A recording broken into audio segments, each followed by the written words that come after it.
minutes. He thought over it, introspected himself कि how to do so. He found a solution.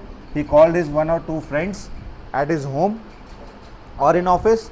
He subdivided his task into 3. ठीक है, and all of them मतलब cope up with the situation and completed the task, the required task जो भी था. उसको आप technical कुछ भी बना सकते हो कि कोडिंग करनी थी या फिर कोई ऐप बनानी थी या फिर उसको चेक करने थे सारे कोड्स को. ठीक है, और उसके साथ साथ उसने क्या किया, ये सारी चीज़ें करी और उसको मतलब बहुत खुशी हुई. उसने सारे काम टाइम पे सबमिट कर लिए और उसको इस चीज़ के इनर हैप्पीनेस फील हुई. ठीक है, आप स्टूडेंट के बेस पे बना सकते हो कि वो स्टूडेंट था.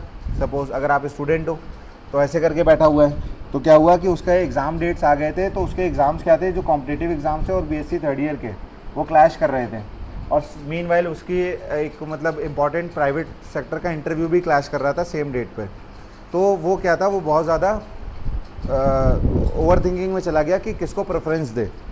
ठीक है, तो वो बैठा डिसाइड किया. मतलब कभी भी ऐसा सीन आता है तो अपने आप कोप अप करना है सिचुएशन से. ये मतलब close his eyes, seated his down head, thought over it and found a solution in his mind. Solution find करना अपने आप. एक्सटर्नल मोटिवेशन सीख मत करना कि one other person came to him, consoled him कि हाँ नहीं all is well, all is well. ये नहीं करना कभी. ठीक है नितिन, समझ में आया? कैसा? और निगेटिव आती हैं जैसे कि डेड बॉडी है. हाँ मैं आ रहा हूँ उसमें. दूसरी निगेटिव टैग्स आती हैं जैसे कि डेड बॉडी होती है. अब डेड बॉडी है तो है, कुछ कर तो सकते नहीं हम लोग उसके ऊपर कहानी बना सकते हैं. तो डेड बॉडी किसकी है, तो जनरली आप अगर देखेंगे या इस पर बात करेंगे तो डेड बॉडी आपके ग्रैंडफादर, ग्रैंडमदर या किसी इसकी हो सकती है. यंग एज में किसी को मत मार देना ज़बरदस्ती का, क्योंकि उसमें कहीं नहीं दिखता. मैं अपने ग्रैंडफादर से बहुत ज़्यादा इमोशनली अटैच था और हूँ अभी भी. ठीक है, अभी भी हूँ मैं. तो आप अगर इस चीज़ पे बनाएंगे कि हाँ भाई he was emotionally attach with his grandfather और ग्रैंड मदर एज मतलब when he was beaten by his parents, he मतलब रैन टूवर्ड्स हिम, और मतलब ही यूज्ड टू गॉट या his grandfather used to give him मतलब 5 रुपये every day. ठीक है, his grandparents loved him a lot, his grandparents मतलब ये सच है, ये सभी के बाबा दादी करते हैं. पक्ष लेना जिसको बोलते हैं. मम्मी पापा कुछ भी कहें, बाबा दादी हमेशा प्यार करेंगे. ठीक है, तो वो सारी चीज़ें लिख देना कि ये सारी चीज़ें होती थी. ये सारा मतलब दादाजी उसको इतना प्यार करते थे, इतना इसलिए करते थे, वो इमोशनली अटैच था. तो when his grandfather died due to old age, तो he became sad, very sad. He cried a lot. He recalled a lot of moments of his life.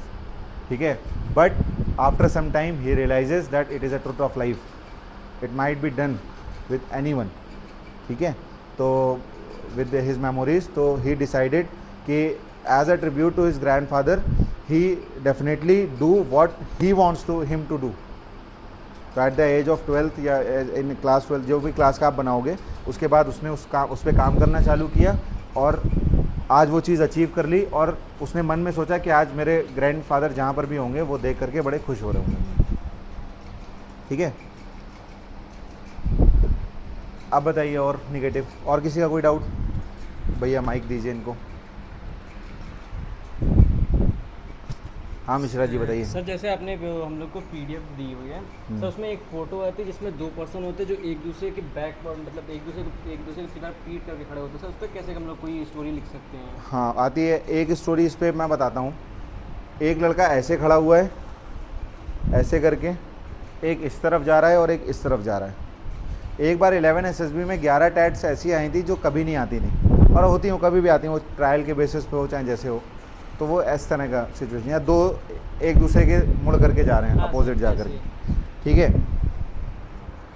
तो आप इसके ऊपर कई सारी थीम बना सकते हो. जैसे आप कभी फ्रेंड्स के साथ रहते हो, ठीक है, फ्रेंड्स के साथ से आप मतलब 2 अलग अलग डायरेक्शंस में जा रहे हो, कोई डिस्कशन हुआ, उसके बाद उन्होंने मतलब मीटिंग अरेंज करो, फ्रेंड्स की पार्टी जैसी कुछ अरेंज करो, उसके बाद दोनों लोग वहाँ से डिस्पर्स हो गए.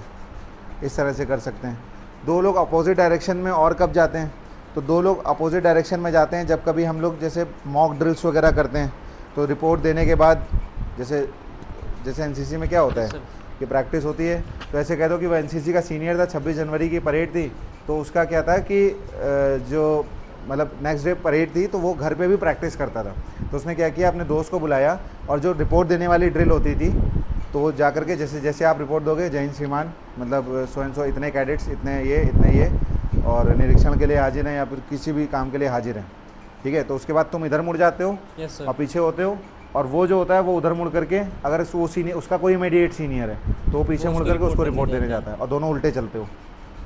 तो वो क्या कर रहा था कि उसको इस चीज़ को इम्प्रूव करना था। या फिर ऐसे कर सकते हो कि कॉलेज में सीनियर रैंक सिलेक्शन का एक एग्जामिनेशन था जिसमें ये सारी चीज़ें होती नहीं। तो उसने क्या किया, उसने अपने सीनियर से ड्रिल्स वगैरह की पूछी, अपने एएनओ के पास जा करके, अपने चीज़ों के पास जाकर सारी चीज़ें लिखी। फिर वो being a first year student, he decided that he will definitely clear that task irrespective he will be मतलब he will become senior or not. He मतलब decided that he will clear that task. So he met with a lot of people, a lot of seniors. He met with associate NCC officers and others to मतलब learn about drills etc. So he practiced at home. He called his friend so that or make him learn as well. उसके बाद he practiced and on the next day he made sure his bearing is up to the mark. He performed well there and got the rank. But sir ये एक ऐसी photo है जिसमें दो लोग खड़े होते हैं बट वो एक दूसरे की तरफ पैसे पीट करके केवल नॉर्मल खड़े हैं। जो फोटोज है उसमें केवल दो लोग ऐसे केवल खड़े हैं अपोजिट जेंडर के। सर उस पर भी क्या ऐसे ही कोई मतलब? अच्छा, अगर अपोजिट जेंडर के हैं यस सर। तो बाबू गुस्सा हो गई है या तुम गुस्सा हो गए बाबू से? ओल्ड एज में है, ओल्ड एज में कौन सा बाबू? अच्छा ये, यस सर इसकी बात कर रहे हैं। अरे तो ये दिखाओ ना, ये अपोजिट थोड़ी ना खड़े हैं। ये देखिए पिक्चर, देखिए ये पिक्चर है, आप पिक्चर दिखा दिया करो, ठीक है। इसमें ड्रिल थोड़ी ना दिख रहे हैं। नहीं यस सर उसी ठीक है। तो इस पिक्चर में देखो क्या लग रहा है, इस पिक्चर में ऐसा लग रहा है कि ये उसकी माँ है या फिर उसकी बीवी है या फिर उसकी बहन है। Yes sir. ठीक है, उसकी फ्रेंड नहीं है। Yes, क्योंकि ये जिस टाइम की पिक्चर है या जिस बैकग्राउंड में है उस बैकग्राउंड में फ्रेंड्स होते नहीं हैं, ठीक है, साड़ी पहन करके। Yes sir. और ऐसा लग रहा है पिक्चर को देख करके वो किसी बात से नाखुश है और वो कोई काम ऐसा करने जा रहा है जो वो नहीं चाहती है। जैसे सपोज़ गांव से बाहर जा करके कुछ काम करना हो या फिर कुछ इधर उधर हो, मतलब कुछ ऐसा काम, कोई बिज़नेस करना हो या बाहर जाके तैयारी करनी हो या कुछ ऐसा करना हो, है ना? Yes, यही तो सही थीम तो यही समझ में आ रही ना उससे, कि वो नहीं चाह रही है कुछ भी उसका। तो आप इसको सिंपल से बना सकते हो कि वो जो था वो बाहर जा कर के पढ़ाई करना चाहता था, लेकिन उसकी माँ जो थी वो चाहती थी कि वो गांव में रह कर के ही पेरेंट्स का या खेती का ध्यान दे और चीज़ें करें।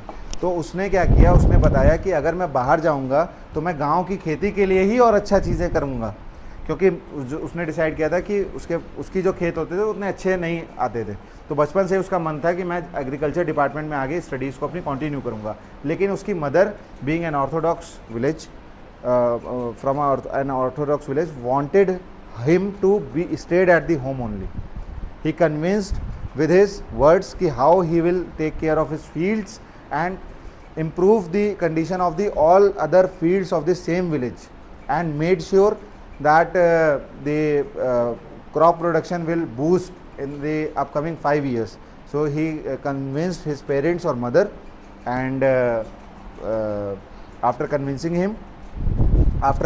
her, he went to CSA Agriculture University and completed his graduation in agriculture. He learned a lot of things and with the practical approach he improved the condition of the village. मतलब उसको short करके इस तरह से कर सकते हैं। और बताइए?